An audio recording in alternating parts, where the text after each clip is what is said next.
Hello guys, nandito tayo ngayon sa Barangay Nalunaw sa farm ni Sir Ariel Pedron. Kasama natin si Ma'am Jeline Garcia para mag-monitor. Ito guys, meron sila ditong mga tanim na lettuce. Ito ay ginamitan guys ng plastic mulch para yung damo sa gitna ay hindi agad tumubo. Naka-intercrop sa lettuce dito ay cucumber. Yan, ang ganda ng balag ni Sir dito, hindi yung basta-basta tali lang. Meron din sila dito guys na tanim na mga kamote. Ito guys ay yung kulay violet na pinagtatalbusan nila na masarap panggisa. Yan, may tanim din sila dito mga dragon fruit. Ito nga guys ay maliliit pa nung unang punta natin guys. Pero ngayon ang lalaki na. Dati ay may talong yan sa ilalim bago lamang, ngayon ay palipas na ang kanilang talong.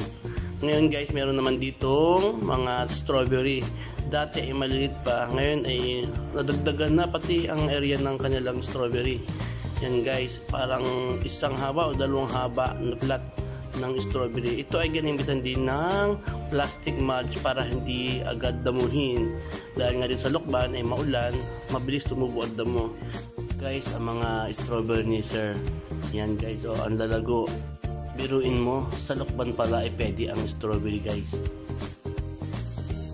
In-interview namin ang farmer pang makakumusta kung ano mga nagiging problema sa kanilang halamanan, kung ano ang mga need na gawin at ano pa ang planong itanim.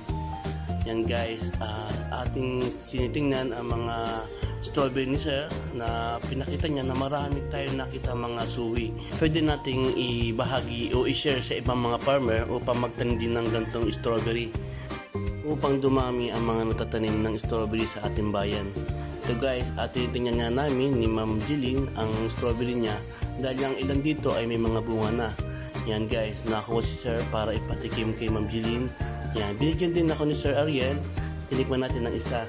Ito mo guys, strawberry sa Lokban. Pulang-pula. Sarap. Matamis siya guys. Talagang ramdam mo na parang nasa Bagyo ka.